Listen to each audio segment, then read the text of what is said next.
Allez les amis, bonjour, c'est Thierry pour la chaîne The Web Plastic Model. Je suis content de vous retrouver aujourd'hui. On se voit pour la deuxième vidéo du Liberator B24D au 1/72e. Donc ce kit nous est proposé par Hasegawa. Et ensemble, écoutez, on va faire l'étape 1, 2 et 3 de la notice de montage. Donc pas mal d'ajustements à prévoir, mais je vais vous expliquer tout ça au fur et à mesure de la vidéo. Là, j'ai coupé, dégrappé les deux demi-fuselages. Et puis tout l'intérieur, l'étape 1 a été... j'ai complètement tout collé. Mais je vais vous montrer et vous expliquer comment j'ai procédé pour coller toutes ces pièces-là. Vous voyez, il y en a pas mal. Il faut certaines soient parallèles, d'autres perpendiculaires. Alors, je vous ai fait une petite vidéo très courte sur l'ajustement de ces pièces-là. C'était pendant l'expo de hier. J'avais travaillé un petit peu pendant cette expo. J'avais apporté ma petite caméra. Voilà, donc vous voyez, on va ajuster cette pièce-là sur le reste des pièces. Donc il faut que ce soit bien perpendiculaire en rapport à la pièce centrale que vous voyez là. Alors toutes les pièces ont des petites encoches, que ce soit pour s'ajuster sur le demi-fuselage ou pour s'ajuster sur la pièce en elle-même où elle va être collée. Donc là, le but du jeu, c'est de présenter toutes les pièces les unes après les autres dans leur encoche du demi-fuselage. Donc vous en prenez une, vous la mettez dans ces encoches, vous prenez la deuxième dans ces encoches et vous collez la jonction des deux pièces. Attention, ne pas mettre de colle entre le demi-fuselage et puis les pièces que vous êtes en train d'en coller, sinon c'est un petit peu problématique pour la mise en peinture et puis pour le reste. Voilà, donc de ce fait, une fois que la pièce a bien pris sa place, vous voyez, je mets un petit point de colle sur le haut, un petit point de colle sur l'envers. Voilà, on laisse bien sécher pour dire que la pièce ne bouge pas. Et automatiquement, une fois que ça sera bien sec, quand vous allez défaire la totalité des pièces, écoutez, ça sera bien. Alors, si c'est pas perpendiculaire, ça sera dans l'angle qu'il faut pour que ça retombe directement dans ces encoches, tout simplement. Voilà, vous voyez, automatiquement, elle est dans le bon positionnement que demande l'ajustement sur le demi-fuselage. Voilà, donc j'ai procédé comme ça pour toutes les pièces. Ici, je vous montre, alors ce sont les petites mitrailleuses 12-7 que je peindrai et que j'ajusterai au dernier moment, mais vraiment quand on sera à la finition de l'avion. Parce que donc ce sont des pièces qui vont se fixer à l'intérieur, mais elles vont dépasser des fenêtres, là celle-ci que je vous montre. Et donc si je viens mettre de la mousse dans les fenêtres pour pas que la peinture extérieure du fuselage arrive à l'intérieur, je risque de les casser. C'est pour ça que je vais prendre l'option de les mettre en dernier. Ces petites mitraillettes, je les mettrai en dernier. Donc après tout ça, donc par contre faites attention, il y a pas mal de pastilles d'éjection. Qui sur ces pièces. Donc il y en a certaines qui sont visibles, d'autres non. Voilà, donc faites le tri de toutes les parties qui sont visibles. Et puis mettez du mastic sur les pastilles d'éjection qui vont être visibles. Voilà, tout simplement. Donc c'est ce que j'ai fait sur les petites pièces de l'intérieur et sur le demi-fuselage. Vous voyez. Voilà, donc toutes ces pièces, toutes ces pastilles-là allaient être visibles. Alors, l'intérieur, sur le passage des bombes, peut-être. Là, sur ce que je vous montre là, c'est peut-être pas sûr que ça se voie. J'ai préféré quand même prévenir que guérir et vraiment retirer toutes les petites pastilles d'éjection. Voilà, vous notez donc que les pièces, elles tombent pile poil de suite. Vous voyez, j'ai pas besoin d'ajuster, ça tombe tout de suite dans le bon... au bon endroit dans toutes les petites dans tous les petits pipions d'ajustement, donc ça tombe pile poil puisque ça a été collé sur place et sur mesure, comme si je peux dire. Voilà, donc tout a été apprêté. Donc tout ce qui est intérieur, bien sûr, ça a été apprêté. Donc là, cette fois-ci, j'ai utilisé le surface primer le liquide surface primaire de chez Tamiya, le gris. Voilà, de temps en temps, je change un petit peu. Comme il n'y a pas de petites rayures à venir colmater, je ne prends pas celui de chez Aka. Je prends vraiment celui de chez Tamiya. De temps en temps, c'est pas grave. Faites attention. J'ai cassé cette petite pièce, vous voyez, qui va là. Donc faites bien attention, elle est très fragile. Alors il n'y a pas péril en la demeure, c'est cassé net, donc on peut recoller. Après ça viendra être renforcé par la pièce intérieure, donc c'est pas grave. Mais voilà, faites bien attention à la manipulation. Vous voyez, moi, avec mes mains, mes grosses paluches, et bien écoutez, je l'ai cassé. Bon, c'est pas méchant, hein. Je vous dis, on peut vraiment recoller ça facilement. Donc si jamais ça vous arrive, ne vous inquiétez pas. On arrive à recoller ça facilement. Et après, on pourra venir en coller avec les pièces intérieures, cette petite pièce dessus, pour tout consolider bien comme il faut. Voilà, donc pendant que vous regardez un petit peu tout ça, je voulais revenir sur le vlog que j'ai fait, le dernier. J'ai pas pu vous remercier sur la vidéo de la Formule 1, la Ferrari SF70H, puisque cette vidéo avait été enregistrée avant le vlog, donc je n'ai pas pu vous remercier sur cette vidéo. Maintenant, celle-ci, je peux le faire. Donc je voulais vous remercier au niveau du vlog de tous vos messages qui m'ont touché, qui m'ont fait énormément plaisir, que du positif dans tous ces messages. Donc je voulais tous vous remercier. J'ai reçu plus de 70 messages. Je crois que c'est la vidéo qui a reçu le plus de messages peut-être de toutes mes vidéos. Mais voilà, donc ça m'a fait vraiment très plaisir. Tous vos commentaires étaient magnifiques. Donc encore mille merci à vous tous de votre soutien et puis de la compréhension que vous avez sur ce que je vous ai dit. Voilà, tout simplement. Donc un grand merci à vous tous. Par contre, je reviens juste sur deux petites choses. J'ai pas eu l'occasion, lorsque j'ai répondu à vos messages, d'y répondre parce que je suis passé complètement à côté. Mais il y a 2-3 petits messages où après coup, quand je les ai vus, ça m'a pas, c'est pas que ça m'a pas plu, mais voilà, j'ai trouvé ça dommage de faire ça sur des commentaires sur mes vidéos. Voilà. Donc 2-3 messages dedans, les personnes ont critiqué la chaîne de Plastic Dream de Didier Lefebvre, donc alias Clusterman. Voilà, donc s'il vous plaît les amis, je l'ai dit à plusieurs reprises sur mes vlogs, ne critiquez pas s'il vous plaît les autres chaînes. Voilà, dans les commentaires de mes vidéos, ne venez pas critiquer les autres chaînes.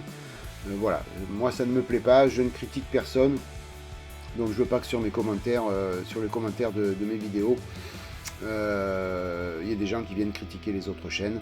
Voilà, chacun fait ce qu'il veut. Et puis voilà, hein. Donc ne profitez pas des commentaires sur mes vidéos pour critiquer les autres chaînes.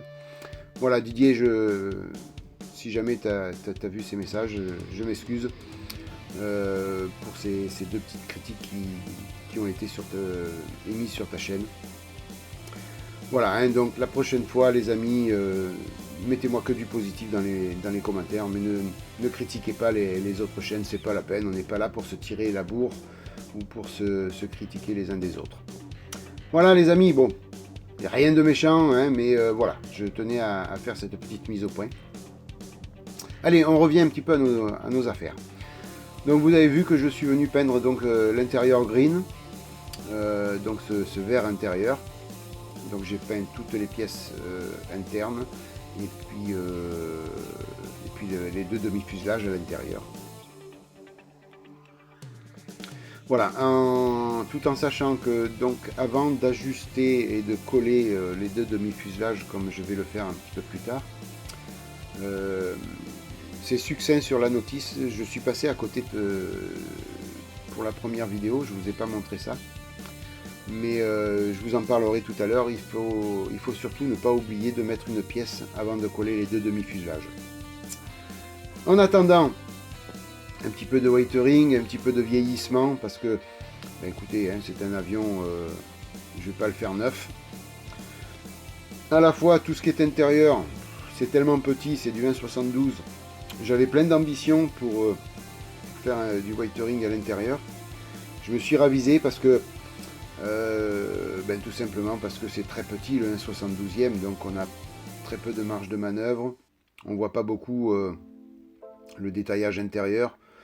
Donc voilà, je suis venu faire un petit waitering succinct au cas où on a l'opportunité de voir quelques pièces à l'intérieur. Mais je ferai surtout un bon vieillissement sur l'extérieur, sur le fuselage et les ailes, plutôt que sur l'intérieur. Voilà, donc là, hein, tout simplement, un petit morceau de mousse et puis un petit peu de couleur alu. Et puis on envoie un petit peu de tout ça sur les pièces pour représenter quelques usures de ce verre et laisser les pièces en alu être découvertes en dessous.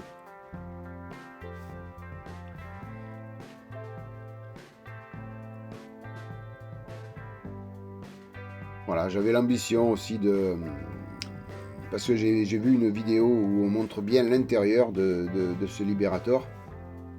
Alors il y a plusieurs couleurs, il y a ce vert intérieur.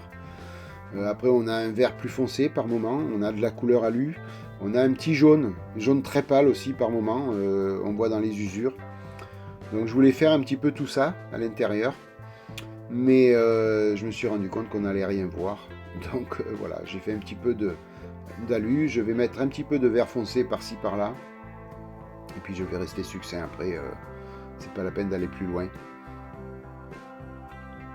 Je vous dis, on va très peu voir l'intérieur, donc voilà, hormis par ces deux petites fenêtres là que vous voyez à droite là, c'est tout ce que l'on va voir, et puis le passage des bombes bien sûr, où on va voir un petit peu plus les trappes des bombes, mais après c'est tout quoi.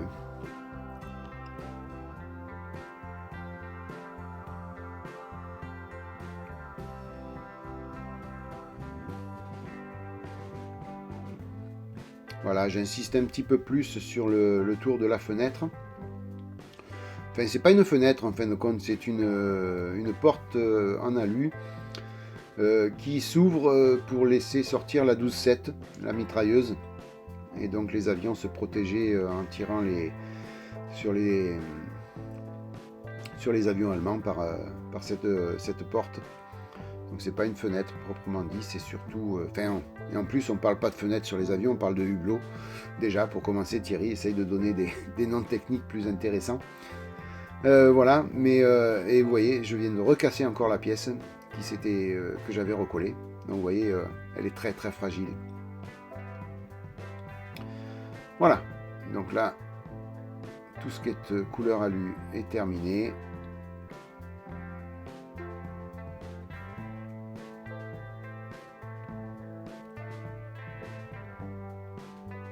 Alors on essaye toujours d'en rajouter un petit peu plus.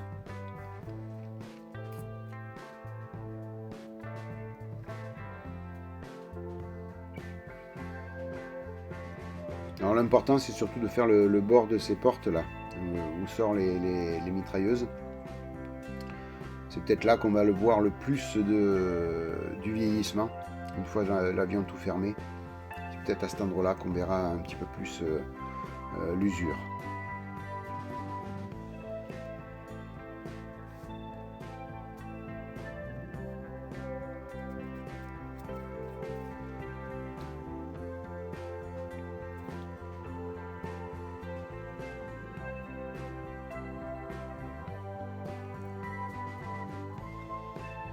Voilà, donc là je prépare un petit peu la peinture un peu plus foncée, un vert plus foncé,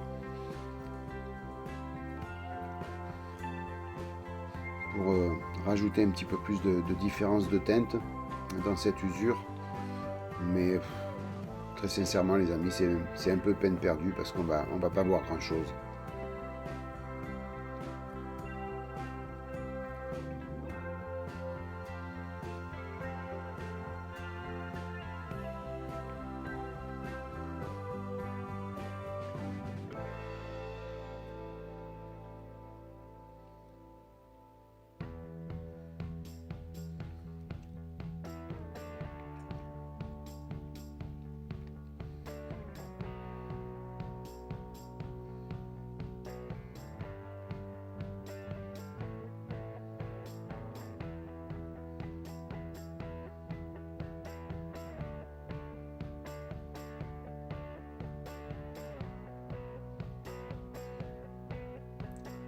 Alors je commence au pinceau pour finir après à la mousse. Parce qu'au niveau du pinceau, ça faisait un petit peu plus pâteux, un petit peu plus... on voyait le passage pinceau, quoi, tout simplement. Hein. Alors qu'avec la mousse, on est quand même plus précis au niveau de l'usure. C'est quand même plus joli.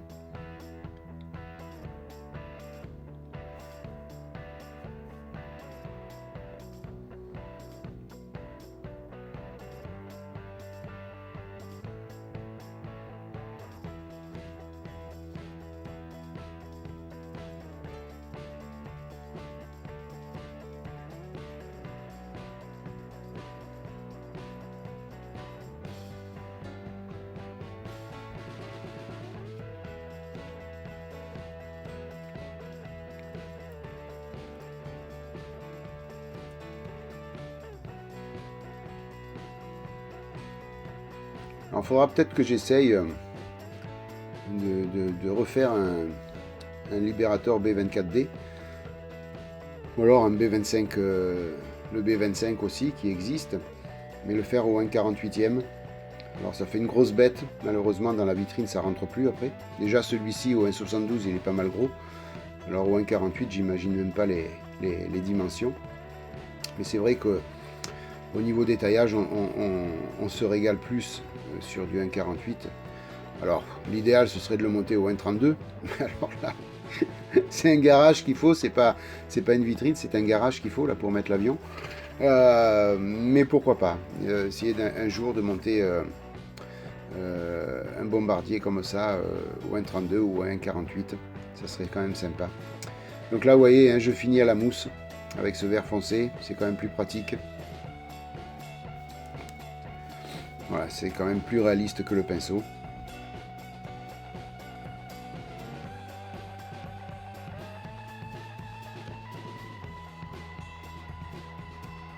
C'est vrai que sur la vidéo que j'ai vue de ce libératoire, le B24, on voit bien les usures intérieures. Donc c'est vrai que sur un 1/32 ou un 1/48, on doit pouvoir s'amuser beaucoup plus à faire quelque chose de plus réaliste qu'au 1/72.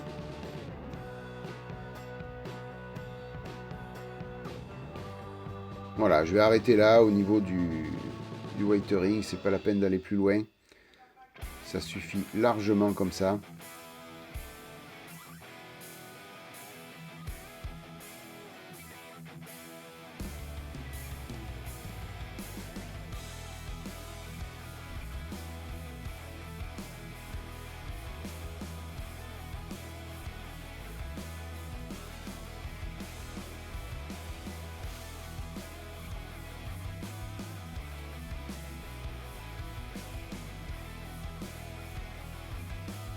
Voilà, là vous voyez, je vous montre la pièce qu'il ne faut pas oublier. La D21, donc c'est la pièce qui vient entre les deux demi-fuselages pour pouvoir maintenir les ailes. Voilà, donc si on ferme et qu'on l'oublie, c'est mort. Voilà, les ailes, elles auront vraiment du mal à tenir. Donc je vous invite à vraiment faire attention. Et moi, figurez-vous que je l'ai vue au dernier moment. Parce que c'est vrai qu'elle est un petit peu perdue au milieu de la notice, là. Encore une fois, un petit peu la faute à cette notice qui est un petit peu fouillie. Donc là, je viens en coller les petites pièces intérieures. Alors, beaucoup de parties ne seront pas visibles. Donc la colle, je la mets plutôt dans ces parties qui ne seront pas visibles. Voilà, si on peut éviter d'abîmer la peinture. Encore une fois, c'est pas sûr qu'on voie tous les défauts, mais vaut mieux prévenir que guérir. Donc la colle, je la mets plutôt du côté où ça ne va pas se voir.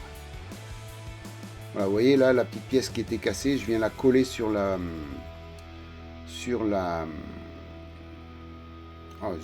pièce intérieure. Donc ce qui fait qu'après elle sera consolidée complètement et on ne risque plus de la casser.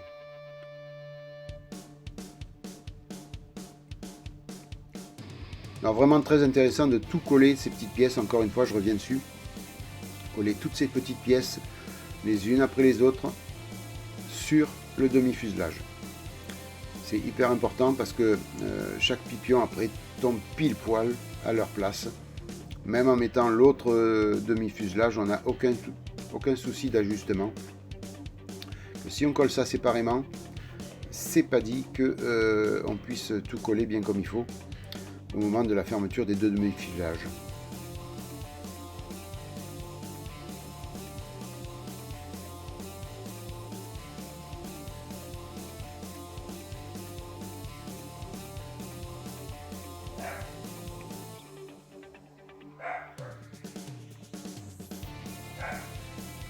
Voilà, ne pas oublier de mettre cette pièce, hein, comme je vous ai dit tout à l'heure. Alors bien vérifier l'ajustement entre les deux pour voir si ça rentre bien à l'intérieur. Et puis après on peut venir fermer. Tout coller et tout fermer. Puisque l'intérieur de... Il n'y a plus rien à faire de ce côté-là.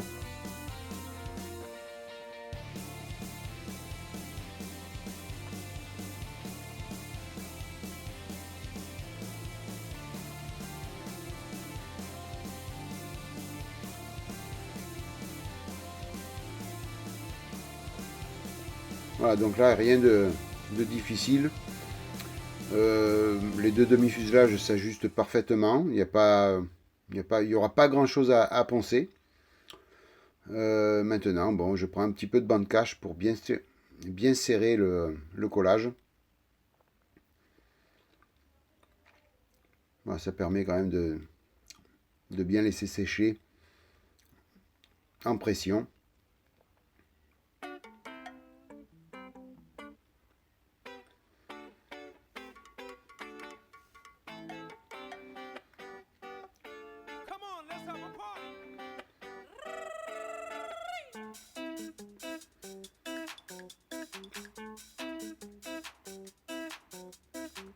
Voilà, alors je ne vous ai pas filmé tout le collage.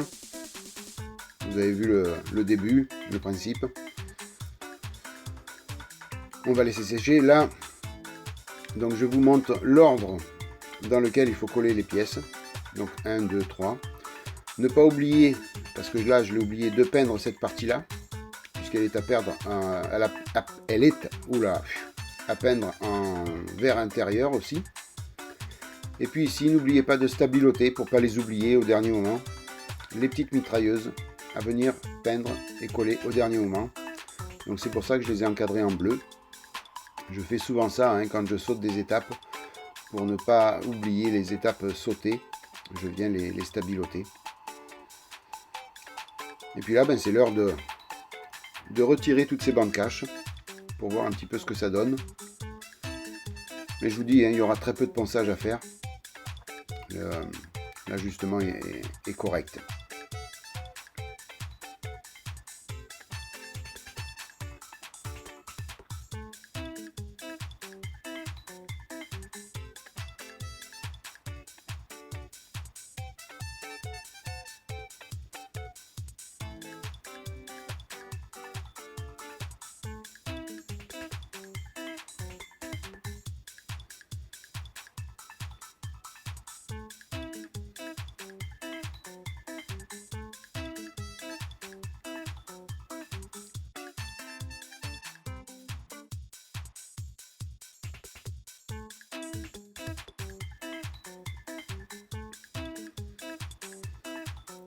Voilà, il ne reste plus que deux petits morceaux de bande cache à retirer. Et puis, bien écoutez, l'étape 1, 2, 3 de la notice de montage seront terminées. Voilà, donc ça commence à prendre tournure, ce libérateur. Voilà, je vous montre un petit peu, hein, vous voyez. Pardon, excusez-moi. Et ben, ça y est, on s'enrhume. Voilà, il faudra faire un petit ponçage, mais rien de bien méchant. Moi, en attendant, la vidéo va toucher à sa fin. Comme il faut bien un début, il faut bien une fin. Moi, j'espère que cette vidéo vous aura plu. Donc, écoutez, n'hésitez pas à liker si vous avez aimé. N'hésitez pas à vous abonner si vous ne l'avez pas déjà fait. Parce que je sais que beaucoup de personnes qui regardent mes vidéos ne sont pas abonnées. Abonnez-vous, ça ne vous engage à rien. Cliquez sur la petite cloche pour être mise en alerte sur la mise en ligne des vidéos. Et puis, je vous remercie encore 1000 fois pour vos messages sur le Vlog, 1000 fois de votre fidélité. Je remercie beaucoup mes tipeurs, mes paypalistes, pour leur aide quotidienne financière. Et puis, je vous souhaite plein de bonnes choses. Protégez-vous avec ce Covid. On n'en a pas fini encore de cette grosse merde, on va dire ça comme ça. Puis je vous dis à bientôt pour la suite des vidéos sur la chaîne The Web Plastic Model. Bye bye les amis, à plus, ciao.